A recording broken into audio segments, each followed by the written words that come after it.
بڑی محبت سے لوگ سن رہے ہیں اور میسیجز بھی کر رہے ہیں۔ بہرحال یہ پورے آپ نے جو اسباب بیان کیے اور سارے جو اس کے واقعات و معاملات ہوئے وہ بھی انشاءاللہ ہم آپ سے سنیں گے، لیکن سب سے پہلے تو یہ بھی ارشاد فرمائیے گا ان سوالات سے پہلے کہ آج کل فی زمانہ ان تمام واقعات سے ہمیں کیا سبق ملتا ہے، اور خاص طور پر کہ مسلمانوں نے جو ابھی اپنے آپ کو بزدل بنا لیا اور ہم جو غیروں کے سامنے جھک گئے، اس کے اسباب کیا ہیں؟ اس تناظر میں اگر ہم دیکھیں تو کس طریقے سے اس چیز کو سمجھا جا سکتا ہے؟ دیکھیں، جب سے امت مسلمہ نے جہاد کو چھوڑا ہے تب سے یہ لعنت مسلط ہوئی ہے، اور اللہ کے حبیب صلی اللہ علیہ وسلم فرماتے ہیں کہ میرا رزق تلوار کے سایوں میں ہے۔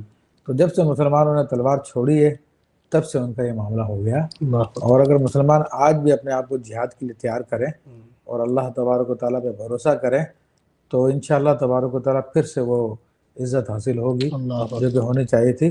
سرکار دو عالم صلی اللہ تعالیٰ علیہ وآلہ وسلم نے امت کو جہاد کی تعلیم دی ہے اور جہاد کی طرف بلایا، اکسایا، لیکن آج ہمارے لوگ اس معاملے کے اندر چونکہ اپنے دنیا کے آسائشوں کے اندر سے گم ہے، کوئی بھی اپنا عیش و عشرت کو چھوڑنا نہیں چاہتا۔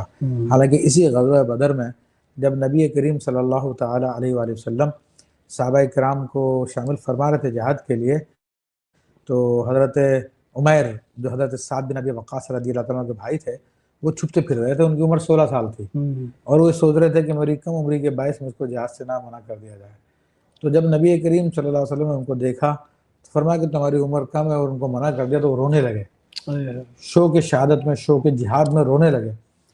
تو مجھے جہاد سے روک دیا گیا، تو پھر نبی کریم صلی اللہ علیہ وسلم نے خود اپنی تلوار ان کو دی اور پھر ان کو تیار کیا، ان کو اجازت دی۔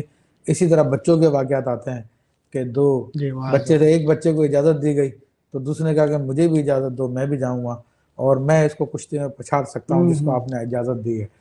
تو پھر واقعی ان کی کشتی ہوئی اور ان کو بھی اجازت ملی۔ تو یہ بچوں کا ایسا شوق جہاد، شوق شہادت تھا۔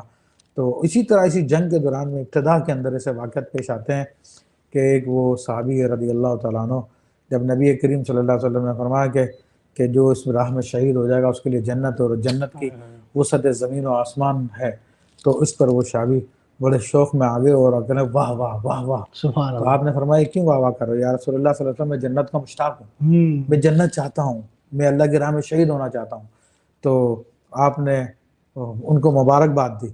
پھر اس کے بعد انہوں نے اپنی کچھ کھجوریں نکال کے کھانے لگے، تو پھر کہنے لگے کہ جتنی دیر یہ کھجوریں کھاؤں گا میں اتنی دیر اور مجھ میں جنت میں فاصلہ رہے گا۔ ایک کھجور کھانے کے بعد باقی پھینک دی اور پھر ایڑ لگا کے دشمنوں سے جا کے جہاد میں مصروف ہو گئے۔ تو یہ جذبہ مسلمانوں میں تھا الحمدللہ رب العالمین۔ تو اللہ تعالیٰ نے وہ عزت دی، پھر غیب سے مدد آئی اور سارا معاملہ۔